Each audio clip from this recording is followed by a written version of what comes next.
All right, guys, we have game 2 of Rain versus Soulkey in the KSL third place match.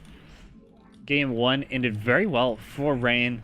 Managed to do some crazy crisis management, but Soulkey was a little bit overly aggressive early on. Couldn't get that drone count up to where he needed to, so didn't have the economy to deal with the follow-up Zealot Archon attack coming out from Rain. So Rain just playing really smart, playing with really lean unit compositions when he's really weak. And just staying alive versus the pressure of Soulkey. So we are going to be on Fighting Spirit for map number 2, the classic. This map will never, ever go away. Sometimes I wish it would, but, you know, it's all good. We're going to be having Rain spawn up in the top left corner. For those of you that don't know how to do this wall on Fighting Spirit, it's really simple. You just put the pylon at the bottom, and then you put a forge on top of that, and a gateway on top of that. You do that, you have a solid wall off, except for around the pylon. And then I think you have a 2 zealot space at the top, which you can kind of wall off to with another pylon, and then it just becomes a 1 zealot wall off. Easy stuff. Not going to see his opponent down in the bottom left. I always wonder which way you should scout on this map. Trying to figure out which way you want to scout on maps is always a very interesting thing, but for Fighting Spirit, I generally like to scout clockwise just because you end up hitting the naturals a little bit sooner. In any case, it's not really a worry. You see, though, Rain is actually going to be doing a double probe scout here, and this is just to make sure that he doesn't get surprised by something like a 6 pool or some other very early pool. It just allows him to make sure that he knows where his opponent is. So he's going to be able to find his opponent and block this entrance for a little while. It looks like it's probably going to be a 9 over pool coming out from Soulkey, so he's not going to be too worried about that. Going to go ahead and pylon block. When you're going for this early cannon, you can go ahead and pylon block anyway, because you know your opponent can't really counterattack into you when you have this cannon up. You're not really saving a whole bunch of money for a very fast nexus. You're just chilling out. So 1 set of links. He's going to wait here and see how many links actually pop out. It's just going to be that 2 set of links. So at this point, he knows he's pretty safe. He's going to cancel that second pylon and just build a faster nexus. Very nice, smooth set of transitions coming out from Rain. So it's just going to be a game of cat and mouse with this probe. Probe is really... It's not a huge deal for this probe to stay alive inside the main like it is for an SCV in TVZ. In PVZ, you can take a little bit more time, just kind of let your probe wander around. It doesn't have to stay in the main. Usually, you'll take this probe and go looking for a third base, and just kind of poke around, see what you can. But by leaving the probe in the main, it looks like he's probably going to go ahead and use his first zealot to scout out the third. That also puts pressure on the third base and allows you to potentially kill off the first drone or 2 that comes out. So, cool plays coming out from Rain right now. Looks like he's going to be going into that very standard build that we've seen him do in pretty much every PvZ. Just going to be going for that Stargate, probably DTs to follow up. Still got this probe alive. This is actually pretty impressive. Even though there's only 2 links, keeping your probe alive for this long, especially when you keep walking behind the minerals, is really impressive. Walking behind the minerals should be basically a free kill if the Zerg player is paying attention, but it doesn't look like Soulkey is really paying too much attention to this probe. He's not exceptionally worried about killing off the probe this early on. He's not going to do anything funky, like put down a surprise Hydrogen or anything. Now, this timing of Rain leaving the base is actually very important. The probe leaving the main base was basically just about the time that you would see a Hydrogen start to go down. If he doesn't see a Hydrogen in the main, he doesn't see it in the natural, there's a good probability that Soulkey's not going to be going for a surprise Hydrogen early on. Does get out of the third base, going to be on that high ground at the 3 o'clock position. There's a good idea of what his opponent's doing. Gonna go ahead and block this off. He knows that Soulkey did a big Ling attack in the first game, so he just wants to make sure that that doesn't happen again. His first Corsair, always the most important one, gets that scout off. Again, we see the fast second gas in the natural, which always indicates that it's going to be fast DTs.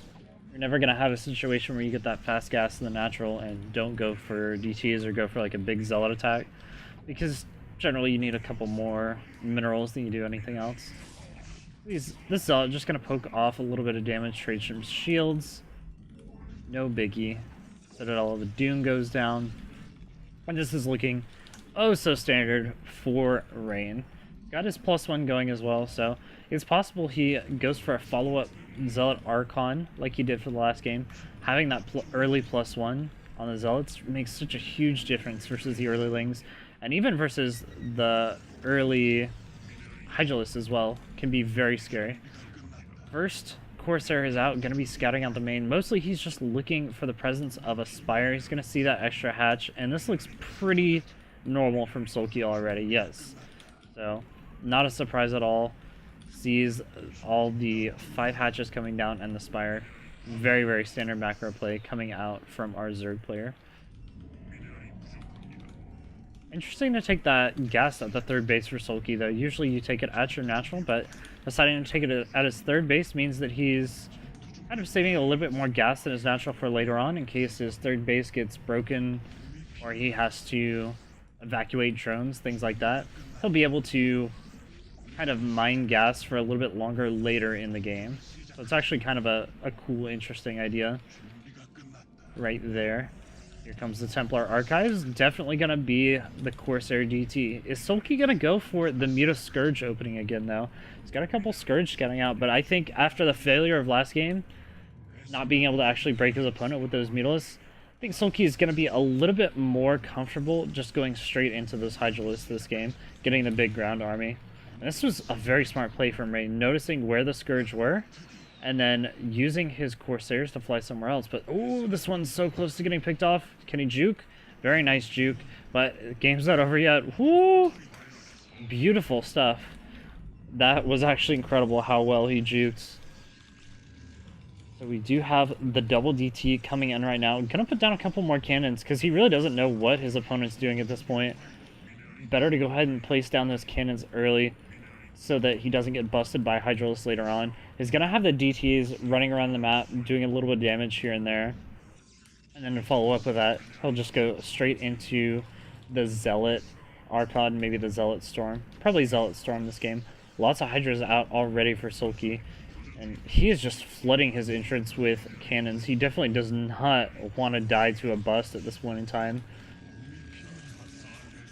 Continuing to build the Corsairs, which is a little bit interesting. Getting these free kills on the DT is actually huge. Getting a couple of free Ling attacks. Those Lings are very important because they soak up 2 cannon shots. So every Ling you kill with the DT is essentially 2 extra cannon shots you're getting onto the Hydralisk. So very nicely done. Again, Rain just playing really, really safely. And then when he realizes that he's in no danger, he just goes ahead and cancels some of those cannons. So it's a very nice play coming out from Rain. Still a little bit of pressure at the front, but he's got the High Templar. He's got a lot of Zealots. He should be able to force this back. The only thing that he might be worried about right here is he definitely does not want to lose this Forge early on. I think he's got enough Zealots at this point that he can actually just walk out here and start doing some damage. This is a lot of Hydras, but I think with the +1, these Zealots actually can push this back. Beautiful micro here, just trying to surround as many of these as possible. He's even pulling in the DT for a little bit of extra damage. Gonna be able to kill off the Overlord as well, so that is all the damage there is in the middle of the map. Robotics facility coming down for the Observers coming in shortly. Observers very, very important for dealing with the eventual lurkers that are going to be out there. Soulkey did make a lot of Hydras so far, so I believe his 4th base is going to be a little bit delayed.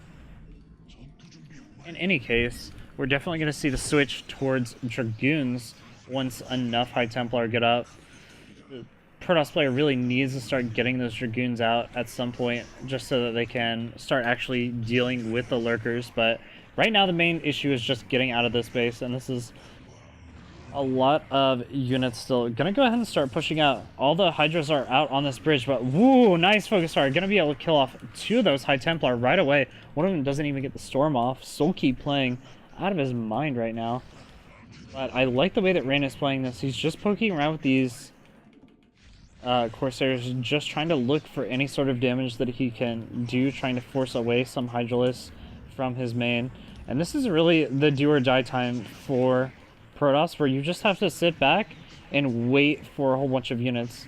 I've heard someone kind of describe it as rubber band effect, where you spend the entire game just kind of being pushed back further and further and further, and then suddenly it's kind of like an elastic effect. The Protoss army gets so big that you just walk out of the base and basically kill Desert. You just have so much stuff.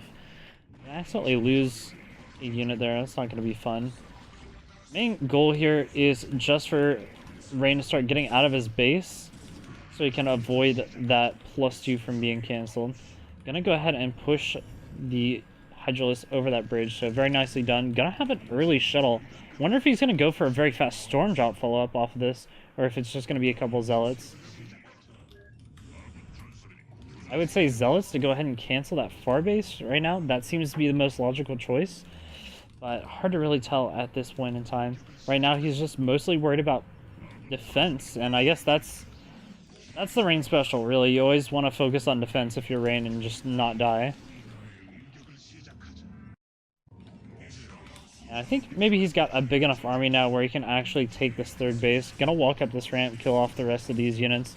There's no lurkers out yet, which is very nice for him, but he may have overextended just a bit up there with all of his units. He's going to need to get a really nice storm off. That is very nice. So he's actually going to be able to push this back. And I think he saved the forge. Soulkey just doing a lot of pushing and pulling on these bases right now. But once Rain gets enough of a foothold, he's going to be fine. Very good storm. Again, going to be able to kill that off. No, it looks like the forge did die off. So he's going to have to rebuild that forge somewhere else. I think he's probably realizing that right now. Oh, man, I don't have any cannons to defend my 3rd base. Going to have to chill out for a bit. But 4th base did go down for Soulkey in the bottom right-hand base. That new forge is going back up. We have the observers out now for Rain, so he's not going to be worried about any lurkers. At this point, he's just trying to stay alive. Just trying to secure this 3rd base. And with the high ground secured and plenty of storms, he should be just fine over here. There's not really a realistic threat of dying anytime soon. This pressure from Soulkey is quite a lot, and having the lurkers on the ramp there really just makes this a lot more difficult than it really should be.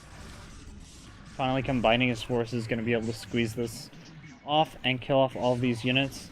These lurkers on the low ground are not really going to be able to do too much. But, ooh, I say that, but there's actually quite a few down there. I didn't realize how many there were. And this is actually getting pretty dicey for Rain. I wouldn't have thought that Soulkey could actually break this, but Soulkey's macro is out of control, and just the smart play here of having the lurkers in smart positions and pushing up in the right ways is actually working really well for Soulkey. But big storm. Rain gonna finally, I think, be able to slow down this push. It's just non-stop pressure from Soulkey, but with that Archon out, he's gonna be able to start pushing this down. Oh, we can't lose the Archon. Oh, don't lose the Archon. Oh, he lost the Archon. That is a huge deal. No more storms are left. He's trying to defend this with pure Dragoons. I think Soulkey actually broke him. What? What? Is this real? Wow, GG for Soulkey. Takes game 2.